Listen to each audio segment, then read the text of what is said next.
Exam ടൈമിൽ പലരും ചോദിക്കുന്ന ഒരു ചോദ്യമാണ് പോം എങ്ങനെ പഠിക്കേണ്ടത്, പോം പഠിച്ചു കഴിഞ്ഞാലും അപ്രീസിയേഷൻ നോട്ട് എങ്ങനെ എഴുതും എന്നുള്ള കാര്യം. അപ്പോൾ സ്റ്റാൻഡേർഡ് ആയിട്ട് ഒരു അപ്രീസിയേഷൻ നോട്ട് എങ്ങനെ എഴുതാം എന്നുള്ള കാര്യമാണ് ഞാൻ പറഞ്ഞുതരാൻ പോകുന്നത്.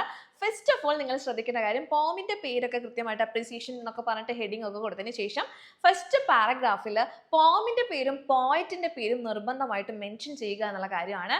ഈ ഫസ്റ്റ് പാരഗ്രാഫിൽ തന്നെ പോമിന്റെ തീം എന്താണ് എന്നുള്ള കാര്യം കൂടെ എഴുതിയിരിക്കണം. സെക്കൻഡ് പാരഗ്രാഫിൽ വന്നിട്ട് നിങ്ങൾ എഴുതേണ്ടത് പോമിന്റെ സമ്മറി ആണ്. അതിനൊപ്പം തന്നെ വേണമെങ്കിൽ എഴുതാം, അല്ലെങ്കിൽ അടുത്ത പാരഗ്രാഫായിട്ട് നിങ്ങൾക്ക് എഴുതാൻ പറ്റുന്ന കാര്യം വളരെ ഇമ്പോർട്ടൻ്റ് ആയിട്ടുള്ള പോയറ്റിക് ഡിവൈസസ് ആണ്.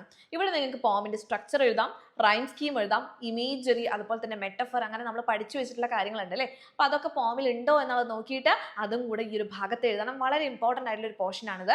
അവസാനമായിട്ട് ഒരു കുഞ്ഞു പാരഗ്രാഫിൽ നിങ്ങൾക്ക് അവസാനിപ്പിക്കാൻ പറ്റുന്നത് message of the poem. Okay, ഇവിടെ ടോണും വേണമെങ്കിൽ ഇൻക്ലൂഡ് ചെയ്യാം. അതുപോലെ തന്നെ എന്താണ് മെസ്സേജ് പറയാം, അതുപോലെ റെലവെന്റ് ആണോ ഈ ഒരു പോം ഇന്നത്തെ കാലത്ത് എന്നുള്ള കാര്യം വേണമെങ്കിൽ പറയാം.